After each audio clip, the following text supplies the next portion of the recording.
Grandma, why did Ravana allow Suka to get away? Why did he just not kill him? Grandma replied. Shuka was his trusted servant. Ravana remembered the many services Shuka had faithfully rendered, and so let him go.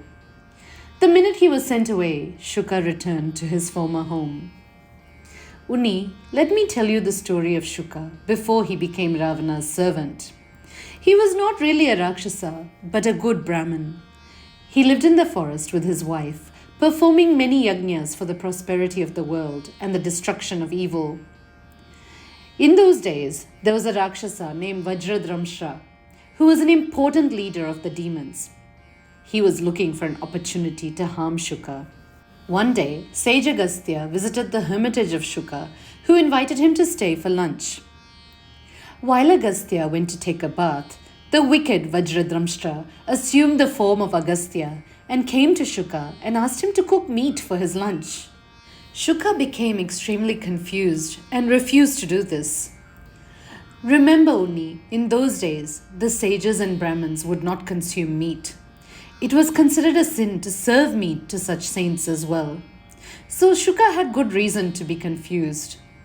However, the impostor got angry and said that he should do as he bid. Fearing the anger of the sage, Shuka reluctantly asked his wife to prepare the meat dishes.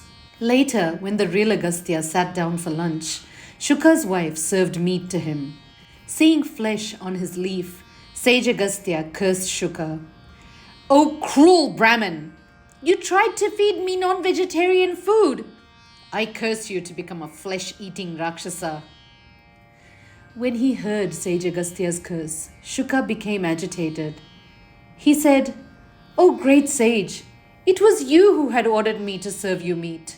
Why do you curse me now?" The sage intuitively realized what had happened. Feeling remorseful, he said, "O Brahman, I understand. You're innocent. It was the Rakshasa who tricked us. Even I did not understand the real situation.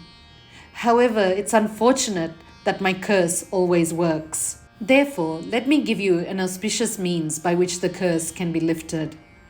Ravana will abduct Sri Rama's wife and keep her captive in his garden at Lanka.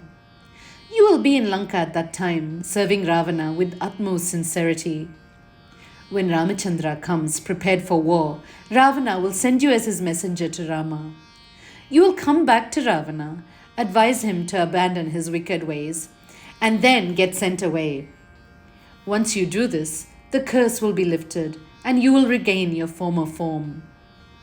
Thus, the curse was lifted from Shuka, and he went back to his home in the forest. It was then that Malyavan, Ravana's maternal grandfather, came to the court to meet Ravana. Malyavan was extremely astute. He tried to counsel Ravana. Sri Rama is not an ordinary human being. He is Lord Narayana himself. Take Sita Devi back to her Lord. Prostrate at his feet.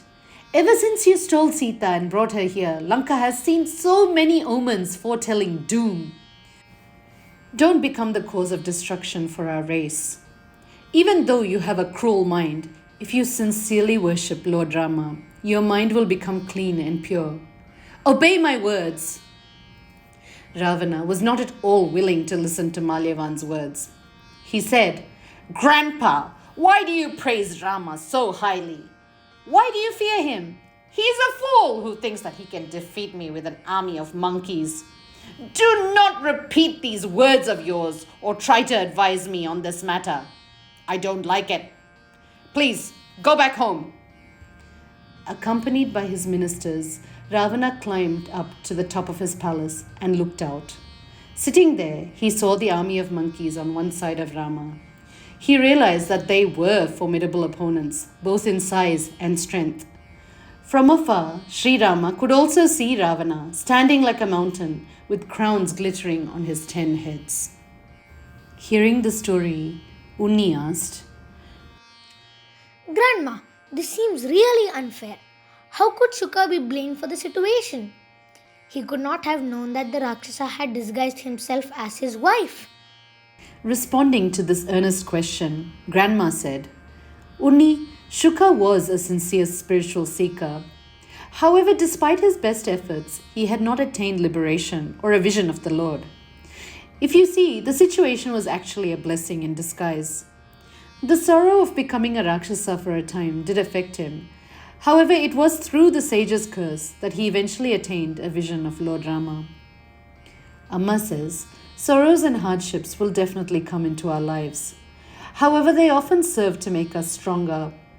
If a thorn pricks our foot as we are running, we will stop and remove it. Moreover, that experience will make us cautious. We will become alert and look for other thorns in the path. We may stop running and proceed with more care. We will become slower, calmer, and more cautious. Thus, the prick of the thorn will make us look at the path with more alertness. Then, as we proceed, we may find other hidden dangers on the path, maybe even a snake, which we otherwise might have missed. We then realize that the thorn prevented us from stepping on the poisonous snake. This is a positive outlook. Such an attitude will help us face the present situation calmly.